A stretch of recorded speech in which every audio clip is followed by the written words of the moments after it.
Si je vous dis lambris, ne détournez pas le regard comme si c'était ringard. Bien au contraire, aujourd'hui, les lattes de bois reviennent en force pour donner de la chaleur à une pièce. Mais dans une version moderne, évidemment, souvent en couleur pour éviter l'effet chalet. Linda Kerfa, Marion Bercher et Gaël Courcel.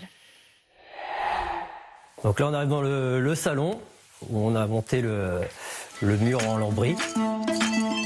Pour donner un peu de chaleur à son intérieur, Cédric a choisi le lambris, un matériau qu'il a posé tout seul en un week-end. Derrière le lambris, on a des tasseaux tous les 50 cm. Et ensuite, c'est pointé. C'est des pointes qui sont invisibles, qui se trouvent au niveau des jonctions. Donc très simple à mettre, très rapide. Pratique, mais pas seulement. Le lambris fait son grand retour. Fini le décor désuet des années 70 et la réputation de cache-misère. Désormais, la lame s'assume, plus large, 15 cm environ, et plus chic. Ici, on en fabrique toute l'année à partir d'un bois d'Europe du Nord, l'épicéa.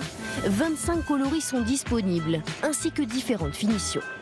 On va pouvoir plus ou moins brosser et raboter la surface pour donner des aspects plutôt bruts de sciage, plutôt rabotés. On peut avoir des choses qui vont être beaucoup plus brossées en surface et qui vont permettre en fait de faire ressortir le veinage du bois.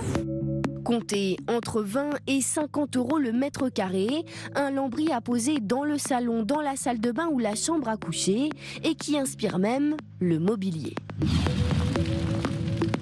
On n'a pas respecté la largeur des différentes lattes, puisque certaines sont plus larges, d'autres sont plus petites. Ça évite un certain ennui, ça évite un certain classicisme.